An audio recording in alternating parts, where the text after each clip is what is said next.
من یتق اللہ یجعل لہ من امرہ یسرا، کہ ہم متقی کام میں آسانی پیدا کریں گے، متقی کام میں آسانی پیدا کریں گے۔ لوگوں کو اپنے اسباب میں بہت مشکلات ہیں، اپنے اسباب میں بہت مشکلات ہیں۔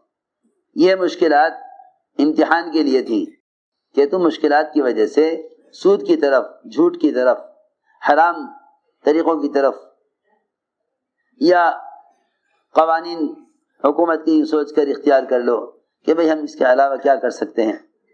وہ تو مسلمان جب اپنے آپ کو قانون کے مقابلے میں معذور سمجھتا ہے نا، تو اسے معلوم نہیں کہ معذور ہونے کی شرائط کیا ہیں، معذور ہونے کی شرائط کیا ہیں۔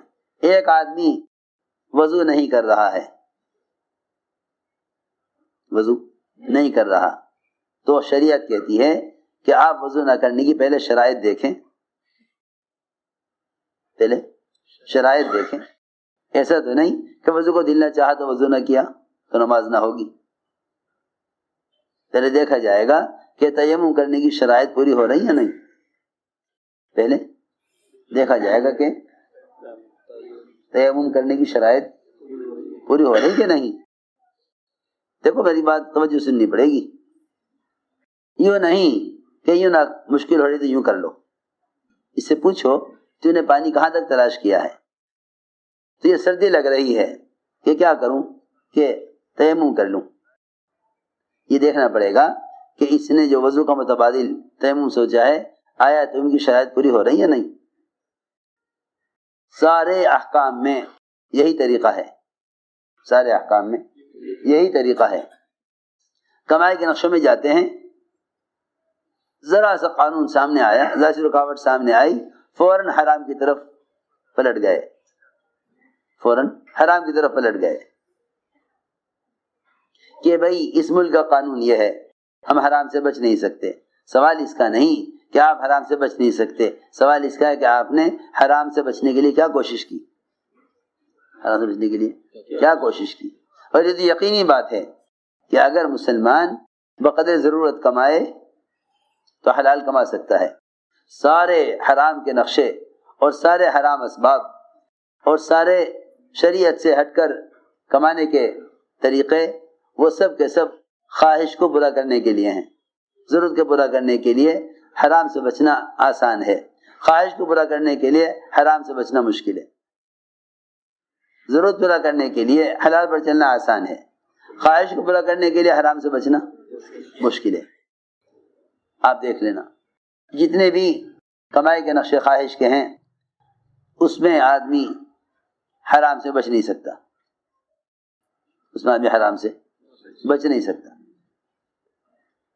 تو فرمایا من یتق اللہ یجعل لہ من امرہ یسرا، کہ جو کمانے کے نقشوں میں اپنے آپ کو حرام سے بچاتے ہیں، ہم ان کی کمائی کے نقشوں میں سہولت اور آسانی پیدا کر دیتے ہیں، سہولت اور آسانی پیدا کر دیتے ہیں۔ من یتق اللہ یجعل لہ من امرہ یسرا، کہ کمائی کے نقشوں میں آسانی لاویں گے تقوی والوں کے لیے۔ کتنا تقوی، اللہ اکبر۔ عمر رضی اللہ تعالی عنہ بیمار ہو گئے، حضرت عمر بیمار ہو گئے، طبیب نے کہا کہ آپ کو بیماری ایسی ہے کہ اس میں آپ کو شہد استعمال کرنا ہوگا۔ شہد تلاش کرایا، نہیں ملا۔ بیت المال سے پیغام آیا کہ آپ کو شہد کی ضرورت ہے، بیت المال میں شہد رکھا ہوا ہے، بیت المال میں شہد رکھا ہوا ہے، آپ بیت المال کے مالک ہیں، امیر المومنین ہیں، آپ شہد استعمال کر لیں۔ حضرت عمر رضی اللہ فرمایا کہ نہیں، بیت المال میرا نہیں ہے، مسلمانوں کا ہے، میرے لیے بیت المال سے شہد کا استعمال کرنا حرام ہے۔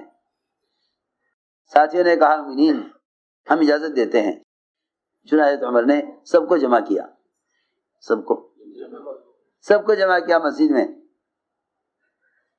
بیت المال سے شہد استعمال کرنے کے لیے سارے مسلمانوں نے اجازت لینے کے واسطے سب کو مسجد میں جمع کیا، سب کو مسجد میں جمع کیا۔ فرمایا کہ مجھے طبیب نے شہد استعمال کرنے کے لیے کہا ہے، ایک ایسی بیماری ہو گئی ہے، لیکن بیت المال میرا نہیں ہے، اور بیت المال میں شہد رکھا ہوا ہے، اگر تم سب مسلمانوں کی خوشی سے اجازت ہو تو میں اس کو استعمال کر سکتا ہوں، ورنہ میرے لیے حرام ہے۔ سارے مسلمان کا مومنین ہم سب آپ کو خوشی سے اجازت دیتے ہیں کہ آپ بیت المال سے شہد استعمال کر لیں۔ اس سے تقوی پر اللہ رب العزت برکت عطا فرماتے ہیں۔ اللہ اکبر، ایسا تقوی جہاں بھی سوچتے تھے کہ ہماری ذات کو لوگ استعمال کریں گے دین کے لیے، وہیں اپنے آپ کو مال کے نقشے سے الگ کر لیتے تھے۔ سوچو تو صحیح، بحرین کی ملکہ کی طرف سے قاصد آیا، بحرین کی ملکہ کی طرف سے قاصد آیا عمر رضی اللہ تعالیٰ عنہ کو سے ملاقات کے لیے۔ حضرت عاتقہ حضرت عمر کی بیوی، خیال یہ ہوا کہ قاصد آیا ہے، واپس جائے گا، ہم امیر المومنین کی بیوی ہیں، اور وہ ملکہ بحرین کی ملکہ ہے، تو ہمیں چاہیے کہ اس کے لیے کوئی ہدیہ بھیج دیں، شاید 1 دینار کا یا چند درہم کا معمولی سا عطر خریدا اور انہیں شیشے میں بھرا اور بحرین کی ملکہ کو حضرت عمر کی بیوی نے ہدیہ بھیجا۔ اس کے لیے وہ عطر تو بہت معمولی تھا، لیکن بہرحال امیر المومنین کی بیوی کی طرف سے آیا تو بحرین کی ملکہ نے وہ عطر تو نکال لیا شیشوں میں سے، اور ان شیشوں کے اندر بڑے قیمتی موتی، بڑے قیمتی جواہرات جن کی بڑی قیمت بنتی تھی، وہ سارے شیشے میں بھر کر حضرت عمر کی بیوی کے لیے ہدیہ بھیجا۔ آپ نے ہمیں ہدیہ بھیجا، ہم بھی آپ کو ہدیہ بھیجیں گے۔ انہوں نے ہدیہ بھیجا چند درہم کا عطر خرید کر، معمولی بہت۔ وہاں سے ملکہ نے حضرت امیر المومنین کی بیوی کے لیے قیمتی جواہرات، قیمتی موتی، جب وہ قیمتی موتی جواہرات آئے، وہ بستر پر الٹ کر اس میں تو جواہرات تھے قیمتی، ان کی چمک دمک تعجب سے دیکھ رہی تھی۔ پلٹ پلٹ کر حضرت عمر گھر میں داخل ہوئے، فرمایا یہ کیا ہے؟ انہوں نے کہا کہ میں نے بحرین کی ملکہ کو عطر بھیجا تھا ہدیے میں، اس نے مجھے ہدیہ بھیجا ہے۔ عمر رضی اللہ تعالیٰ نے وہ سارے جواہرات بازار میں بکوائے اور بڑی زبردست اس کی قیمت بنی، بڑا مال، وہ سارے کے سارے بکوا کر سب کا سب مال بیت المال میں جمع کرا دیا۔ اپنے پاس سے اتنے درہم بیوی کو دیے جتنے کا عطر منگوایا گیا کہ اگر تم نے اس کو عطر اللہ کے لیے دیا ہے تو تمہیں چاہیے کہ اس عطر کے بدلے میں جو جواہرات آئے ہیں وہ سب اللہ کے بندوں کے اور بیت المال میں داخل کر دیے جائیں۔ سیدھی بات ہے، جتنے کا عطر آیا تھا اتنے پیسے تو بیوی کو دے دیے اپنے پاس سے، اور جتنے جواہرات آئے تھے عطر کے بدلے میں وہ سب کے سب بیت المال میں جمع کرا دیے۔ اتنا سونا آتا تھا عمر کے پاس، اتنا سونا آتا تھا، بعض مرتبہ ڈھیر لگ جاتا تھا۔ ایک کان میں سے سونا آیا، ایک ملک فتح ہوا، وہاں سے بہت سونا آیا، ڈھیر لگا ہوا تھا۔ ایک بچہ آیا، حضرت یہ پوتی حضرت عمر کی کہنے لگی کہ مجھے اس میں سے ایک انگوٹھی دے دیے۔ فرمایا جا اپنی ماں کے پاس، تجھے ستو گھول کے پلاوے گی،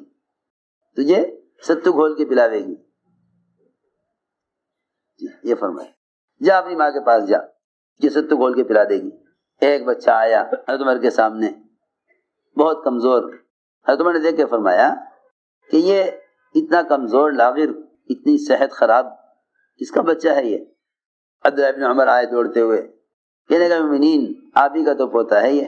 اچھا یہ میرا پوتا ہے، اتنا کمزور کیوں ہے؟ بیٹے نے کہا بات یہ ہے کہ آپ جتنا مال آتا ہے دوسرے میں خرچ کر دیتے ہیں، سارا بیت المال میں جمع کرا دیتے ہیں، اپنے گھر والوں کی خیر خبر نہیں رکھتے، اس لیے بچے آپ کے کمزور ہیں۔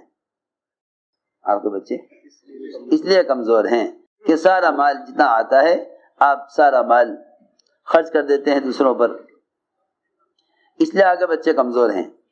حکمر نے فرمایا کہ عبداللہ اس دھوکے میں مت رہنا کہ باپ مومنین ہے، جو مال آئے گا تمہیں دے گا، جو مال آئے گا تمہیں دے گا، تمہیں چاہیے خود کما کر خرچ کرو، چاہیے کہ خود کما کر خرچ کرو۔ اچھا جی، حضرت نے فرمایا عبداللہ بن عمر سے کہ کرو تجارت جس طرح ساری دنیا تجارت کرتی ہے، اس دھوکے میں مت رہنا کہ باپ کے پاس پیسہ آئے گا ہمیں ملے گا، ہمارے پاس تو جو آتا ہے وہ مسلمانوں کا حق ہے۔ چنانچہ بیٹے کو خیال ہوا کہ بھئی اب کیا کرنا چاہیے، کوئی ایسا کام ہو کہ میں فارغ بھی رہوں دین کے کام کے لیے اور کوئی تجارت بھی ہو جاوے، فراغت بھی ہو تجارت بھی ہو۔ تو خیال یہ ہوا کہ آسان شکل یہ ہے کہ کمزور اونٹ خریدے جائیں اور کمزور اونٹوں کو خرید کر چراگاہ میں ڈال دیا جاوے، جہاں چراگاہیں ہوتی ہیں بڑی بڑی وہاں چرتے رہیں گے، جب فربا ہو جائیں گے تو لا کے بازار میں بیچ دیں گے، کچھ اس سے نفع حاصل ہو جائے گا، اس سے اپنی ضرورت پوری کریں گے۔ اس خیال سے عبداللہ بن عمر نے کمزور گھٹیا کم قیمت کے اونٹ خریدے اور انہیں چراگاہ میں ڈالا، وہ چراگاہ میں چر کر خوب فربا ہو گئے، صحت مند ہو گئے۔ پھر جب تیار ہو گئے تو عبداللہ بن عمر اور اونٹوں کو لے کے آئے بازار میں بیچنے کے لیے۔ ہے تمہارے بھی بازار میں پہنچ گئے، معمول تھا کبھی کبھی بازار جانے کا۔ اس زمانے میں تو مسلمانوں نے اسلام کو ایسا بنا دیا کہ اگر کوئی بازار میں نظر آ جاوے تو کہ بھائی فلاں صاحب بازار میں کیوں تھے؟ ارے یہ تو مشرکین کہا کرتے تھے نبی کے بارے میں کہ یہ بھی کوئی رسول ہے جو بازار بھی جاوے، چیز کا بھاؤ بھی کرے، کھانا بھی کھاوے۔ نبی تو ایسے ہونے چاہیے تھے کہ نہ یہ بازار جاتے، نہ یہ بازاروں میں بیٹھتے، نہ یہ کسی کا بھاؤ تاؤ کرتے، آسمان سے کے لیے کھانا اترتا، یہ اپنے رزق کی کوشش کے لیے کیوں بازار جا رہے؟ اس زمانے میں بعض لوگوں کا ذہن اس طرف بھی ہے کہ بھائی جو اللہ والے ہیں وہ تو بس اللہ اللہ کریں۔ ہائے ہائے، جب تک اہل علم تجارت کے منڈے کو خود نہیں سنبھالیں گے اس وقت تک بازار کا دین زندہ نہ ہوگا، بازار کا دین زندہ نہ۔ میں کہتا ہوں سال والوں سے کہ تم خود جا کے کماؤ، بازار میں ملازمت کر کے دکھلاؤ کہ ملازمت حلال کسے کہتے ہیں، حرام کسے کہتے ہیں۔ ورنہ اس زمانے میں لوگوں کا تصور یہ ہے کہ جو بھائی اللہ والے ہیں، علماء ہیں، بھائی وہ تو بازار کیوں جاویں، کسی کو بھیج کے سامان منگوا لیں۔ مشرکین کہا کرتے تھے آپ کے بارے میں مالی حاضر رسول، یہ بھی کوئی رسول ہے، یاکل الطعام ویمشی فی الاسواق، بازار جاتے ہیں، بھاؤ تاؤ کرتے ہیں۔ ابوبکر رضی اللہ تعالیٰ عنہ خلیفہ بنتے ہی چلے بازار۔ کہاں جا رہے ہیں مومنین؟ کہ میں چادریں بیچنے جا رہا ہوں بازار اپنے بچوں کی ضرورت کے لیے۔ تو بنے کہا مومنین تجارت تو ٹھیک ہے کریں آپ، لیکن امور خلافت کی مشغولی کی وجہ سے تجارت ہو نہ سکے گی، اس لیے ہم آپ کو خلافت کی محنت کا بدل کہ نہیں، خلافت کی محنت کا کوئی بدل نہیں، یہ خدمت اللہ کے لیے ہے، میں تجارت کروں گا اور خلافت کروں گا۔ لوگوں نے کہا کہ نہیں، عمارت کے ساتھ تجارت ہو نہیں سکے گی کیونکہ تجارت وقت چاہے گی۔ چنانچہ بڑی مشکل سے اس پر آمادہ کیا کہ ہم آپ کو عمارت کا بدل نہیں، وقت کا بدل دیں گے، آپ کو وقت کا بدل، جو آپ وقت تجارت میں لگاتے وہ ہم آپ کا وقت عمارت میں اور امور دین میں استعمال کریں گے۔ لیکن ابوبکر رضی اللہ تعالیٰ عنہ نے جتنا مال اپنی ضرورت کے لیے بیت المال سے لیا تھا اس سے زیادہ مال ابوبکر رضی اللہ عنہ بیت المال کو دے کر گئے، اس سے زیادہ مال بیت المال کو دے کر گئے۔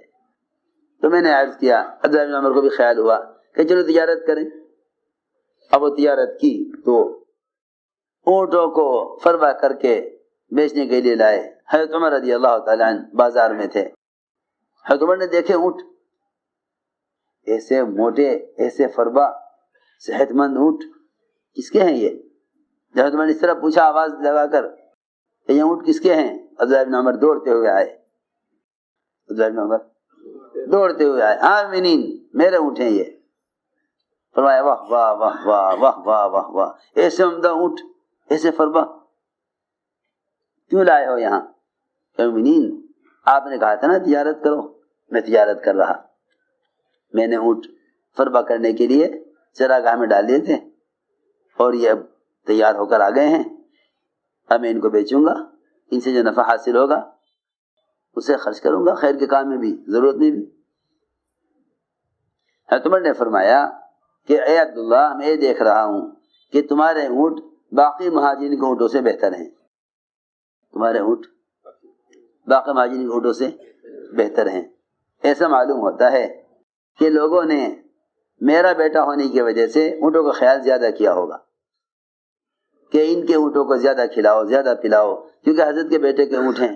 اس لیے عبداللہ ابن عمر میرا تو خیال یہ ہے کہ تمہارے اونٹوں کا خیال میری وجہ سے کیا گیا ہوگا، اس لیے تم سارے اونٹوں کو بیچ کر جو نفع حاصل ہو بیت المال میں جمع کرا دو،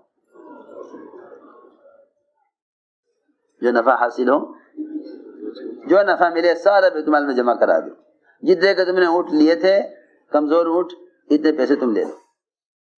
سوچنے کی بات ہے، واقعی جن کے سامنے آخرت ہو وہ یہ کر سکتے ہیں، سامنے آخرت نہ ہو انہیں کسی بھی چیز میں خیانت کرنے میں کوئی دقت نہیں ہے، جن کے سامنے آخرت ہوتی ہے ان کے لیے زندگی گزارنا آسان ہے۔